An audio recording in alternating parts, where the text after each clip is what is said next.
साथियों नमस्कार, स्वागत है आपका अपने चैनल सक्सेस जंक्शन एक कदम सफलता की ओर में। और हम लेकर के आ गए हैं आपके लिए UPSC, MPPSC, SSC, UPSI, banks और अन्य सभी परीक्षाओं की दृष्टि से अति महत्वपूर्ण 30 अप्रैल 2021 की 360 डिग्री करंट अफेयर्स, यानी कि यहाँ पर आपको हर एक प्रश्न के बारे में डिटेल में जानकारी दी जाएगी, फोटो दिखाई जाएंगी, एनिमेशंस के माध्यम से डिस्क्रिप्शन दिखाया जाएगा, जिससे कि चीज़ें आपको हमेशा के लिए याद हो जाएं और उससे बनने वाला कोई भी प्रश्न हो आप बड़ी आसानी से सॉल्व कर सकते हैं। तो चलिए पहले आपको बताते हैं कि आज का सेशन किस तरह से चलने वाला है।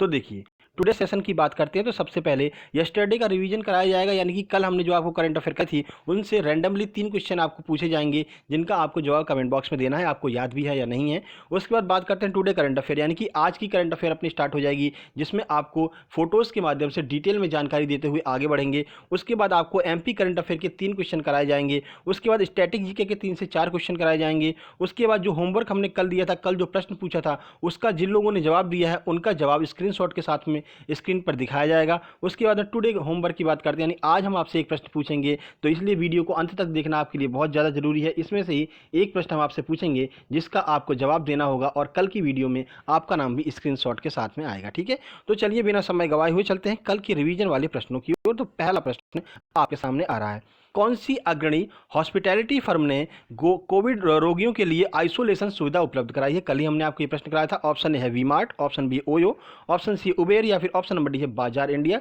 तो चलिए देखते हैं क्या है आंसर, आपको याद है या नहीं है। तो सही आंसर बी, यानी कि ओयो ने यहाँ पर कोविड रोगियों के लिए आइसोलेशन सुविधा उपलब्ध कराई थी। कल हमने इसके बारे में आपको डिटेल में जानकारी दी थी, फोटो वगैरह भी दिखाई थी ओयो की। ठीक है, आगे बढ़ते हैं। आरिफ एक शांति पुरस्कार से किसे सम्मानित किया गया है? Option A Shivraj Singh Chouhan, option B है अमित शाह, ऑप्शन सी नरोत्तम मिश्रा या फिर ऑप्शन नंबर डी है पीयूष गोयल। तो चलिए इसका आंसर देख लेते हैं। सही आंसर है ए, यानी कि शिवराज सिंह चौहान को आरिफ बेग पुरस्कार से सम्मानित किया गया। इस पुरस्कार के बारे में भी कल हमने आपको पूरी जानकारी दी थी। उसके बाद आगे बढ़ते हैं, तो वेयर अबाउट के नाम से नया उपन्यास किसने लॉन्च किया है? ऑप्शन है अरुंधति राय, ऑप्शन बी है चेतन भगत, ऑप्शन सी है झुम्पा लाहिरी या फिर ऑप्शन नंबर डी है इनमें से कोई नहीं। तो चलिए आंसर देख लेते हैं। सही आंसर है सी, यानी कि झुम्पा लाहिरी ने अपना नया उपन्यास वेयर अबाउट के नाम से जो है आपका लॉन्च किया है। तो आपको याद है ना कि ये सारी चीज़ें हमने आपको कल कराई थी, पूरी जानकारी आपको दी थी। चलिए अब चलते हैं सीधे आज के करंट अफेयर की ओर। तो आज का करंट अफेयर आपका स्टार्ट होने वाला है 30 अप्रैल 2020 टुडे करंट अफेयर। पहले प्रश्न की ओर चलते हैं।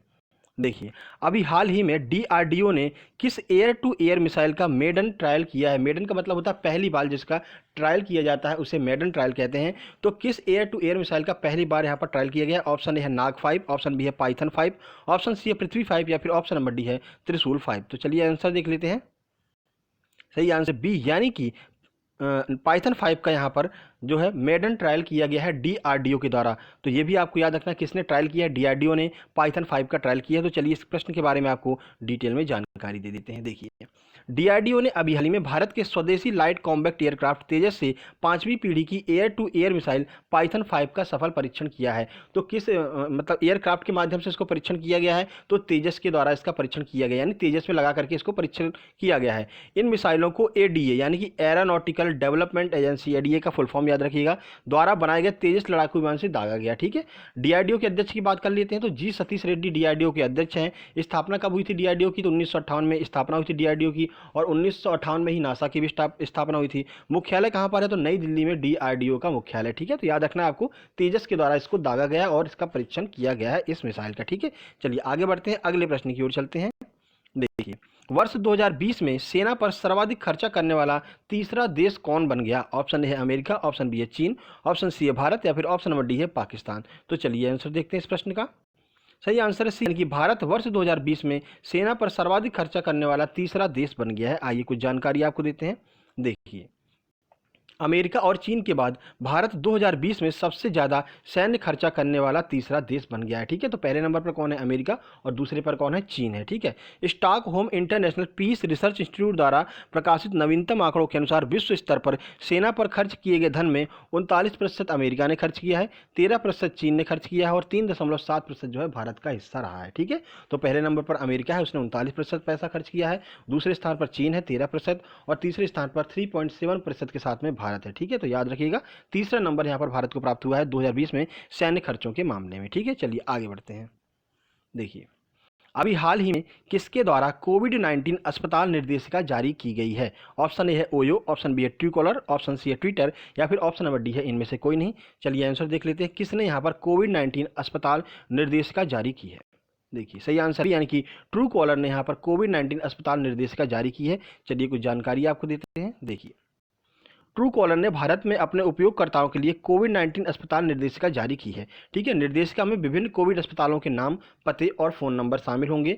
इसी तरह ट्विटर ने यूजर टाइमलाइन पर कोविड-19 वैक्सीन फैक्ट बॉक्स पेश किया है। तो ट्विटर का भी नाम यहाँ पर है, तो ट्विटर को भी आपको याद रखना है कि ट्विटर ने क्या किया है, कोविड-19 वैक्सीन फैक्ट बॉक्स जो है वो ट्विटर ने लॉन्च किया है। ओयो ने क्या किया, ओयो के बारे में हमने आपको कल ही बताया था। ओयो ने अपने होटलों में आइसोलेशन की सुविधा उपलब्ध कराई है। ठीक है, तो ये 3 से 4 प्रश्न जो भी बन सकते थे, आपकी परीक्षाओं की दृष्टि से महत्वपूर्ण थे, वो सारी चीज़ें हमने आपको यहाँ पर क्लियर करा दी। ठीक है, चलिए अगले प्रश्न की ओर चलते हैं। तो देखिए टाइम पत्रिका की 100 सबसे प्रभावशाली कंपनियों की सूची में भारत की कौन सी कंपनी को जगह मिली है? ऑप्शन है पेप्सी, ऑप्शन बी है जियो इंडिया, ऑप्शन सी है बायजू लर्निंग या फिर ऑप्शन नंबर डी है बी और सी दोनों। तो चलिए आंसर देख लेते हैं इसका।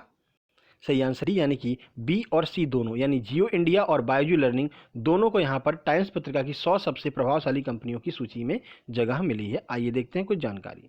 देखिए 2 भारतीय कंपनियों रिलायंस जियो और ई लर्निंग बायजू को टाइम पत्रिका की 100 सबसे प्रभावशाली कंपनियों की लिस्ट में रखा गया है। बायजू को टेस्ला, हुवेई के साथ डिस्क्राइब की सूची में रखा गया। तो याद रखिएगा बायजू कहाँ पर है, डिस्क्राइब की सूची में। जियो को जूम, टिकटॉक, नेटफ्लिक्स के साथ में इनोवेटर्स की सूची में रखा गया है। तो आपसे पूछा जा सकता है कि कौन सी कंपनी किस सूची में रखी गई है। तो जियो को इनोवेटर्स में और बायजू को डिस्क्राइब्स की सूची में रखा गया है। ठीक है, 2 कंपनियां हैं जो टाइम पत्रिका की 100 जो है मतलब प्रभावशाली कंपनियों में आई हैं भारत की ओर से। चलिए आगे बढ़ते हैं।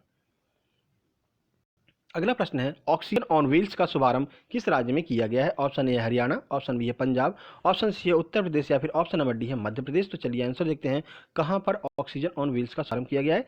सही आंसर है ए यानी कि हरियाणा में ऑक्सीजन ऑन व्हील्स का शुभारंभ किया गया है। अब ये ऑक्सीजन ऑन व्हील्स क्या है, आइए आपको पूरी जानकारी देते हैं। देखिए प्रदेश के अस्पतालों में ऑक्सीजन की आपूर्ति सुनिश्चित करने के लिए हरियाणा के करनाल में एक अनूठी पहल ऑक्सीजन ऑन व्हील्स चालू की गई है। कहां पर, हरियाणा के करनाल में। क्या है, यह सरकारी और निजी दोनों अस्पतालों में ऑक्सीजन की आपूर्ति सुनिश्चित करेगा। इस पहल के अंतर्गत 100 ऑक्सीजन सिलेंडरों से भरा एक मोबाइल ऑक्सीजन नामक वाहन 24 घंटे उपलब्ध रहेगा, यानी कि ऑक्सीजन की कभी भी कमी नहीं आए किसी भी अस्पताल में। इसके लिए एक मोबाइल वाहन बनाया गया ऑक्सीजन मोबाइल वाहन के नाम से, और 100 सिलेंडर हमेशा उस मोबाइल वाहन में उपलब्ध रहेंगे। ठीक है, चलिए आगे बढ़ते हैं, अगले प्रश्न की ओर चलते हैं। देखिए अभी हाल ही अंतर्राष्ट्रीय नृत्य दिवस कब मनाया गया? ऑप्शन है 28 अप्रैल, ऑप्शन बी है 29 अप्रैल, ऑप्शन सी है 12 अप्रैल या फिर ऑप्शन नंबर डी है 25 अप्रैल। तो कब मनाया गया इंटरनेशनल डांस डे? चलिए आंसर देख लेते हैं। सही आंसर बी यानी कि 29 अप्रैल को इंटरनेशनल डांस डे मनाया गया। आइए कुछ जानकारी देते हैं कि किसके जन्म दिवस के उपलक्ष्य में इसको मनाया जाता है। देखिए अंतर्राष्ट्रीय नृत्य दिवस प्रतिवर्ष 29 अप्रैल को मनाया जाता है। यह दिवस नृत्य और उसके महत्व के बारे में जागरूकता पैदा करने के लिए मनाया जाता है। देखिए 29 अप्रैल को जीन जॉर्जेस नोबरे की जयंती है, जिन्हें आधुनिक बैले नृत्य का जनक भी माना जाता है। तो आपसे अगर पूछा जा सकता है कि किसकी जन्मतिथि की याद में अंतर्राष्ट्रीय नृत्य दिवस मनाया जाता है, तो आपको याद रखना है जीन जॉर्जेस नोबरे की जयंती। एक ही नाम है, 3 नाम नहीं, अलग अलग नहीं है, एक ही नाम है। इन्हीं की जयंती पर जो है 29 अप्रैल को नृत्य दिवस मनाया जाता है। और ये क्या थे, तो ये आधुनिक बैले नृत्य के जनक माने जाते हैं। ठीक है, चलिए आगे बढ़ते हैं। देखिए अंतर्राष्ट्रीय अंतरिक्ष में हेली कचरे को साफ करने के लिए चीन ने कौन सा रोबोट लॉन्च किया है? ठीक है, तो देखिए अंतरिक्ष में क्या है कि कचरा जो है फैला हुआ है, मतलब कि जैसे यहाँ से कोई रॉकेट अगर प्रक्षेपित किया जाता है तो कुछ कचरा अंतरिक्ष में रह जाता है। अंतरिक्ष में कोई ऐसा मतलब कि ना तो आग है और ना ही वहाँ पर वायु है कि चीज़ें गल जाएं। ठीक है, तो वहाँ पर क्या होता है, वो कचरा पूरा फैलता रहता है चारों तरफ। तो उसी को साफ करने के लिए अभी हाल ही में चीन ने अपना एक रोबोट लॉन्च किया है। उस रोबोट का नाम क्या है, यही आपसे पूछा जा रहा है। ऑप्शन ए है एटलस, ऑप्शन बी है निंजा 515, ऑप्शन सी है नियो 01 या फिर ऑप्शन नंबर डी है इनमें से कोई नहीं। तो चलिए आंसर देख लेते हैं। सही आंसर सी यानी कि NEO-01 यानी कि नियो 01 के नाम से अंतरिक्ष में फैले कचरे को साफ करने के लिए चीन ने एक रोबोट लॉन्च किया है। तो चलिए इसके बारे में पूरी जानकारी आपको देते हैं। देखो चीन सरकार ने अपने लॉन्ग मार्च 6 रॉकेट पर पृथ्वी की कक्षा में नियो 01 नाम से एक रोबोट लॉन्च किया है। कार्य क्या होगा इसका, 30 किलो के इस रोबोट प्रोटोटाइप को अंतरिक्ष खनन स्टार्टअप ओरिजिन स्पेस द्वारा विकसित किया गया है। तो किसके द्वारा, अंतरिक्ष खनन स्टार्टअप ओरिजिन स्पेस के द्वारा विकसित किया गया है। गहरे अंतरिक्ष में छोटे खगोल पिंडों का अध्ययन करना और अंतरिक्ष मलबे को हटाने की तकनीकी का प्रयोग करना इसका प्रमुख कार्य होगा। ठीक है, तो पहले तो ये जो छोटे छोटे वहाँ पर खगोल पिंड है उनका अध्ययन करेगा और जितना भी कचरा फैला हुआ है उनको हटाएगा। कैसे हटाएगा, तो यह अंतरिक्ष अंतरिक्ष यान द्वारा छोड़े गए मलबे को पकड़ने के लिए एक बड़े जाल का प्रयोग करेगा, फिर उसे अपने विद्युत विकिरण से जला देगा। ठीक है, जो भी कचरा फैला हुआ है वो उसके जाल में फंस जाएगा और विद्युत विकिरण के माध्यम से ये रोबोट उसे जला देगा। ठीक है, तो अंतरिक्ष को साफ करने की यहाँ पर मुहिम चीन के द्वारा चालू की गई है। ठीक है, चलिए आगे बढ़ते हैं। रोबोट का नाम आपको जरूर याद रखना, NEO-01। अब देखिए यहाँ से स्टार्ट होता है आपका टुडे एमपी करंट अफेयर। 30 अप्रैल का एमपी करंट अफेयर के 2 से 3 प्रश्न आपको कराए जाएंगे। आइए देखते हैं पहला प्रश्न। देखिए, आयुष विभाग द्वारा कोरोना वायरस के संक्रमण के प्रति प्रतिरोधक क्षमता बढ़ाने के लिए मध्य प्रदेश में कौन सी योजना चालू की गई है? ऑप्शन है जीवन अमृत, ऑप्शन बी है आशा अमृत, ऑप्शन सी है प्रतिरोधक कोरोना, ऑप्शन नंबर डी है डिफेंस एमपी। चलिए देखते हैं आंसर। सही आंसर है ए, यानी कि जीवन अमृत नाम से एक योजना चालू की गई है मध्य प्रदेश द्वारा कोरोना वायरस से लड़ने के लिए। आइए कुछ जानकारी देते हैं आपको। देखिए, आयुष विभाग द्वारा कोरोना वायरस से बचने के लिए मध्य प्रदेश ने जीवन अमृत योजना चालू की गई है। क्या है? इस योजना के अंतर्गत 8 से 26 अप्रैल तक 59,843 काढ़े के पैकेट बांटे गए हैं। ठीक है, अब देखिए इन काढ़े के पैकेट के द्वारा लोगों में प्रतिरोधक क्षमता विकसित करने में मदद मिलेगी। ठीक है, तो काढ़ा बनाने वाला जो है एक पैकेट होता है जिसमें बहुत सारी चीज़ें होती हैं, तुलसी हो गया और इलायची हो गया, आपका काली मिर्च हो गया, इन सब से मिलाकर के एक पैकेट तैयार किया गया है और 59,843 काढ़े के पैकेट बांटे गए हैं। कब से कब तक? 8 से 26 अप्रैल के मध्य में। ठीक है, चलिए आगे बढ़ते हैं। देखिए, गृह मंत्री नरोत्तम मिश्रा ने पुलिस कोविड केयर सेंटर का शुभारंभ मध्य प्रदेश के किस जिले में किया है?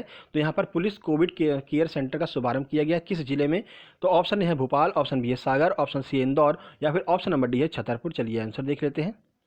सही आंसर यानी कि इंदौर जिले में गृह मंत्री नरोत्तम मिश्रा के द्वारा पुलिस कोविड केयर सेंटर की स्थापना की गई है। देखिए, तो मध्य प्रदेश के गृह मंत्री नरोत्तम मिश्रा ने इंदौर डीएसपी पुलिस लाइन में 50 बेड की क्षमता वाला एक कोविड-19 केयर का उद्घाटन किया है। कितने बेड होंगे इसमें? 50 बेड होंगे। उस 50 बेड की क्षमता वाला कोविड-19 केयर जो है आपका स्टार्ट किया है। मध्य प्रदेश का पहला पुलिस थाना भोपाल है। मध्य प्रदेश थाने के बारे में आपको बता देते हैं। मध्य प्रदेश पुलिस की बात हो रही है तो पहला महिला पुलिस थाना कौन सा है? तो वो भोपाल है। मध्य प्रदेश के वर्तमान में 11 पुलिस रेंज है। ठीक है, तो याद रखना आपको मध्य प्रदेश में 11 पुलिस रेंज है वर्तमान में। मध्य प्रदेश के पहले पुलिस महानिरीक्षक कौन थे? तो BG घाटे जो हैं वो मध्य प्रदेश के पहले पुलिस महानिरीक्षक थे। तो पहले जब मध्य प्रदेश बना था तो सबसे बड़ा पुलिस अधिकारी कौन हुआ करता था? महानिरीक्षक हुआ करता था। वर्तमान में कौन है? तो वर्तमान में महानिदेशक होता। ठीक है, तो पहले महानिरीक्षक कौन थे? BG घाटे जो है वो पहले महानिरीक्षक थे। ये सारे प्रश्न MP के प्रश्न मतलब परीक्षाओं की दृष्टि से अति महत्वपूर्ण है। ठीक है, आगे बढ़ते हैं। चलिए 30 अप्रैल के लिए आपके आज के स्टैटिक जीके की बात कर लेते हैं। स्टैटिक के कौन कौन से प्रश्न आपके बनने हैं? आइए देखते हैं। प्रश्न नंबर 1 स्टैटिक जीके का, इनमें से किसे 2019 का भारत रत्न पुरस्कार दिया गया है? ऑप्शन है भूपेन हजारिका, ऑप्शन बी है नानाजी देशमुख, ऑप्शन सी है प्रणब मुखर्जी या फिर ऑप्शन नंबर डी है उपरोक्त सभी। तो चलिए आंसर देख लेते हैं। किसे 2019 का भारतीय रत्न पुरस्कार दिया गया? सही आंसर डी, यानी कि उपरोक्त सभी, यानी भूपेन हजारिका, नानाजी देशमुख और प्रणब मुखर्जी, तीनों लोगों को जो है 2019 का भारत रत्न पुरस्कार दिया गया है। आइए देखते हैं कुछ जानकारी। देखिए, भारत रत्न की शुरुआत 1954 से हुई थी, लगभग आपको सब लोगों को ही पता होगा। 2019 के लिए यानी आखिरी बार जो आपका भारत रत्न प्रदान किया गया किसे? तो 2019 के लिए नानाजी देशमुख, भूपेन हजारिका, प्रणब मुखर्जी को भारत रत्न से सम्मानित किया गया है। कब? 2020 की शुरुआत में सम्मानित किया गया था। ठीक है, भारत रत्न की पृष्ठभूमि आपसे पूछ ली जाती है तो भारत रत्न की पृष्ठभूमि पीपल के पत्ते के आकार की होती है, जैसा कि आपने अभी फोटो में देखा ही था। उसके बाद आगे बात करते हैं। तो भारत रत्न प्राप्त करने वाले प्रथम विदेशी पूछ लिए जाते हैं तो खान अब्दुल गफ्फार खान जो हैं वो भारत रत्न प्राप्त करने वाले प्रथम विदेशी हैं। यह प्रश्न भी आपको याद रखना है। स्टैटिक जीके के ये प्रश्न जो है वो आपके NTPC रेलवे वाले एग्जाम में कई बार पूछे गए हैं। ठीक है, आगे बढ़ते हैं, अगले प्रश्न की ओर चलते हैं। देखिए, भारत के बाहर पहला योग विश्वविद्यालय कहां पर खोला गया? ऑप्शन ए है अमेरिका, ऑप्शन बी है जापान, ऑप्शन सी है फ्रांस या फिर ऑप्शन नंबर डी है चीन। तो चलिए आंसर देख लेते हैं इसका। सही आंसर ए, यानी कि अमेरिका में भारत के बाहर पहला योग विश्वविद्यालय खोला गया है। किस नाम से खोला गया है वो भी आपको बता देते हैं। देखिए, अमेरिका के कैलिफोर्निया में स्वामी विवेकानंद योग विश्वविद्यालय खोला गया है। तो याद रखना है कहाँ पर खोला गया है? अमेरिका के कैलिफोर्निया में खोला गया है। किस नाम से? तो स्वामी विवेकानंद योग विश्वविद्यालय के नाम से खोला गया है। योग दिवस कब मनाया जाता है? तो 21 जून को योग दिवस मनाया जाता है। ठीक है, चलिए आगे बढ़ते हैं। देखिए, कल के प्रश्न की बात कर लेते हैं। कल हमने आपसे प्रश्न पूछा था कि अरविंद केजरीवाल कहाँ के मुख्यमंत्री हैं? तो सही आंसर था नई दिल्ली के मुख्यमंत्री हैं अरविंद केजरीवाल। किसने सही आंसर दिया? आइए देख लेते हैं। तो संध्या स्वामी ने बिल्कुल सही आंसर दिया है, कुणाल गोयल ने सही आंसर दिया है, उसके बाद सचिन पारासर ने बिल्कुल सही आंसर दिया है, शैलेंद्र चौधरी ने काफ़ी कुछ बताया इस प्रश्न के बारे में, नुपुर जारौरिया ने बिल्कुल सही आंसर दिया है, उसके बाद देव शर्मा ने बिल्कुल सही आंसर दिया है और प्रीति बंसीवाल ने बिल्कुल सही आंसर दिया है। ठीक है, तो आप लोग कमेंट बॉक्स में कमेंट जरूर किया कीजिएगा, क्योंकि जो भी चीज़ आप कमेंट बॉक्स में कमेंट कर देते हैं वो आपको हमेशा के लिए याद हो जाती है। तो चलिए आज के होमवर्क की बात कर लेते हैं। आज का क्या प्रश्न आपको दिया जाने वाला है। तो आज का प्रश्न है, स्वामी विवेकानंद के बचपन का नाम क्या था। लगभग बहुत से लोगों को पता होगा, पर आपको बताना है कि स्वामी विवेकानंद के बचपन का नाम क्या था। ठीक है, उसके बाद हम बात कर लेते हैं कि जो भी यहाँ पर आंसर दीजिए, आप पूरा डिटेल में जानकारी देने की कोशिश कीजिए, चाहे बेशक आप गूगल से ढूंढिए या कहीं से भी ढूंढिए, क्योंकि जो चीज़ें आप सर्च करेंगे फिर वो आपके दिमाग में आएंगी, फिर आप टाइप करेंगे तो वो आपके दिमाग में हमेशा के लिए सेट हो जाएंगी। ठीक है, तो और अब दिन बिल्कुल भी नहीं बचे हैं, परीक्षाएं आने वाली हैं। जैसा कि आपको पता है अप्रैल निकल गया, मई में कोरोना कंट्रोल हो जाएगा पूरी तरह से, जैसा कि अभी कार्य यहाँ पर चल रहा है, तो मई में कंट्रोल हो जाएगा। ठीक है, फिर जून में आपके सारे एग्जाम स्टार्ट हो जाएंगे। तो उम्मीद करते हैं आपकी तैयारी अच्छी चल रही होगी। बाकी हम आपको बता दें कि रोज 12:30 बजे हम MPPSC वालों के लिए प्रैक्टिस सेट लेकर के आते हैं हर एक यूनिट का। तो कल हम आपके लिए खाद्य एवं प्रसंस्करण के लिए वीडियो लेकर के आए थे, और आज हम एक और वीडियो लेकर के आने वाले हैं इलेक्ट्रॉनिकी की। तो साथ में बने रहिए, 12:30 बजे आपके लिए वीडियो लेकर के आने वाले हैं। ठीक है, बाकी इसकी PDF डाउनलोड करनी है तो आप हमारा टेलीग्राम चैनल ज्वाइन कर सकते हैं। टेलीग्राम चैनल ज्वाइन करने के लिए टेलीग्राम ऐप पर जाइए, वहाँ पर सर्च कीजिए सक्सेस जंक्शन, आपको हमारा लोगो देखने को मिल जाएगा, वहाँ से आप ज्वाइन कर सकते हैं। सारी वीडियो आपको टाइम टू टाइम मिल जाया करेगी। वीडियो पसंद आई वीडियो को लाइक कीजिए और दोस्तों के पास शेयर कीजिए। चैनल को सब्सक्राइब करके नोटिफिकेशन बेल जरूर दबा लीजिए, क्योंकि हम रोज सुबह ऐसे ही आपके लिए बेहतरीन वीडियो लेकर के आते रहते हैं। जल्द ही मिलते हैं एक नई वीडियो में, तब तक के लिए नमस्कार, धन्यवाद।